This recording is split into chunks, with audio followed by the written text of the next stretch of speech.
if you haven't seen one of these, I know that we all don't have a lot of money in our budgets for things, and I don't get anything from selling this, but I think that this is a radar gun in here. It's small, it looks like a cell phone. I think, well, you can find out the price that's over there, but for me, this is like the next era that's going to happen to us. This, NOAA, some of the other things that we have. If you want to make your servers better, you work on technique. If you want to make them better, you say that this is how good you have to be.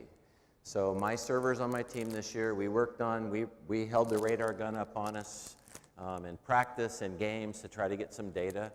And our serving is probably the weakest skill. I used to think blocking was now, but athletes can kind of take care of blocking. I think serving is. I think it can be so much better. And if we serve better, our passers eventually will get better. So if you serve jump float serves, the radar guns we have, the speed we served at the last couple of years was somewhere between 32 and 36 miles an hour. And all we did was say to our team, let's find out what 34 to 39 looks like. And we kept showing it to them and showing it to them. And they realized that they didn't serve tough enough. They thought they did. The elastic helps because it gets it down closer to the level of the net, and the closer it is to the net, the harder you can serve. But it's kind of like we have to show them the level that you can perform at, and that's what something like this can do. That's what NOAA can do for setters. So I think this is a great thing for serving. It's, you know how you can take an athlete and teach them how to not be an athlete by overcoaching or teaching them things in ways you shouldn't?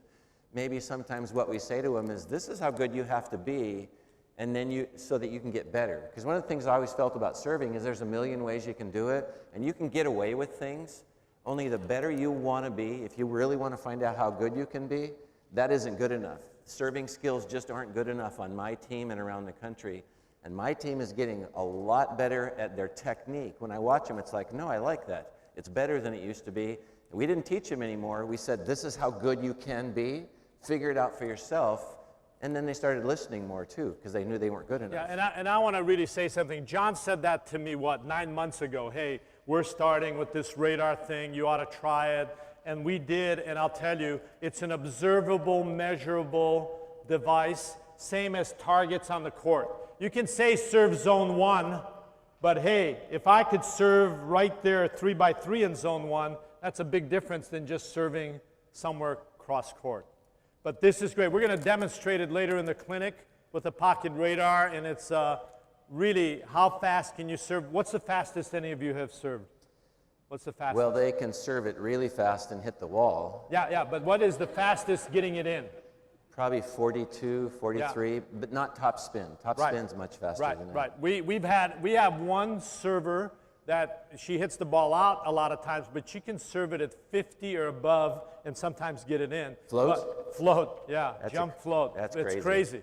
But yeah. A men's top spin, high level international, is at about 66 to 70 miles an hour. The top spin serve. So.